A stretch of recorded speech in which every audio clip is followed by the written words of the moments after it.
So guys আবারও বাইকের cocopeat থেকে নতুন একটা ব্লগ। অ্যান্ড আজকে হচ্ছে এখন ঈদের বিকালবেলা, সকালবেলা নামাজ পড়লাম, প্লাস আমাদের ছাগল কুরবানি ছিল, ছাগল টাগল কাটাকাটি করে এই যে এখন এই যে ব্যাগের মধ্যে দেখতে পাচ্ছেন ছাগলের মাংস, গরুর মাংস, আর ওইখানে ব্যাগ আছে, পেছনে আমার ছোটো বোন আছে।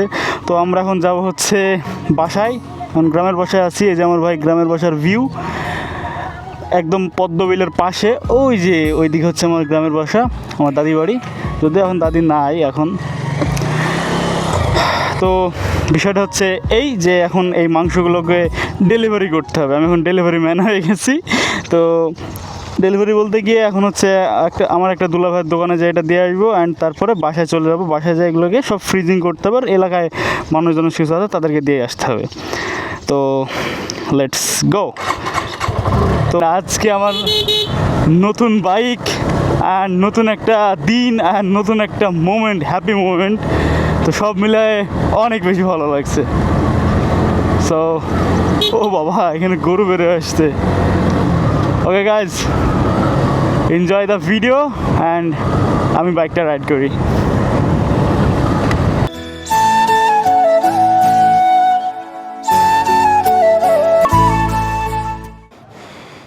সো গাইজ, এই যে এখানে আমাদের একটা মাংস ডেলিভারি করা হয়ে গেল, অ্যান্ড এখন আমরা চলে যাব গাংনির উদ্দেশ্যে।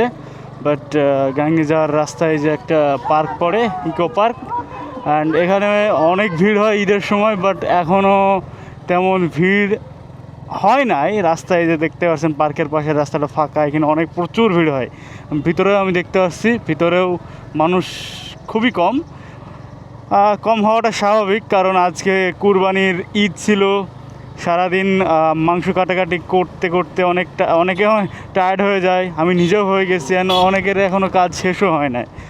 এই জন্য আমার জানামতে আজকে হইলেও আরও 1-1.5 ঘন্টা 2 ঘন্টা পরে ভিড়টা হবে। আর না হলেও কালকে শিওর ভাই, কালকে 100% শিওর, কালকে এখানে পা দেওয়ার মতো জায়গা হবে না, এত পরিমাণ মানুষ আসবে। হ্যাঁ, ফাইনালি ব্যাগ ট্যাগ থেকে সব বের করে ফ্রিজের মধ্যে ঢুকাই দিছি। এখন কাজ শেষ, অ্যান্ড যেতে হবে এখন বাইরে।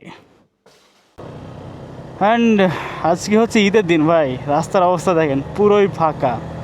এটা যদি ঈদুল আজহা না হয়ে ঈদুল ফিতর হইতো তাহলে রাস্তার অবস্থা এরকম হইতো না, এতক্ষণে রাস্তা পুরো ভরাট হয়ে যেত। একে এফজেড কীভাবে চলে যাচ্ছে। তো ফাঁকা রাস্তায় বাইক রাইড করতে ভালোই লাগছে। পেছনে আমার ছোটো বোন আছে, ও এখন কী করবে, ওই জন্য ওরে নিয়ে একটু ঘুরতে বেরোইছি। তো এখন দেখি ঘুরতে ঘুরতে কই যাওয়া যায়। ভাই সব খবর একবার দেরি হয়ে যায়।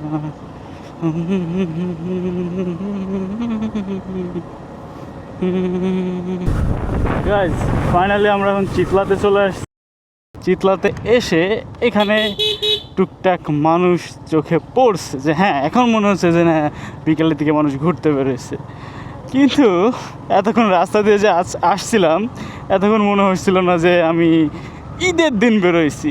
যদিও এখানে দেখে আহামরি তেমন কোনো কিছুই মনে হচ্ছে না, বাট তাও মানে না হলেই না, যেমন একটা বিষয় আছে না, তেমন টুকটাক আছে এখানে মানুষ, টুকটাক এখানে খাবারের স্টলও আছে।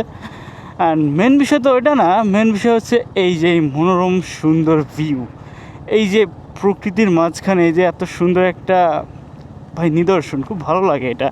এটা হচ্ছে চিতলা ফার্ম, এটা সরকারি একটা ফার্ম, কৃষি ফার্ম।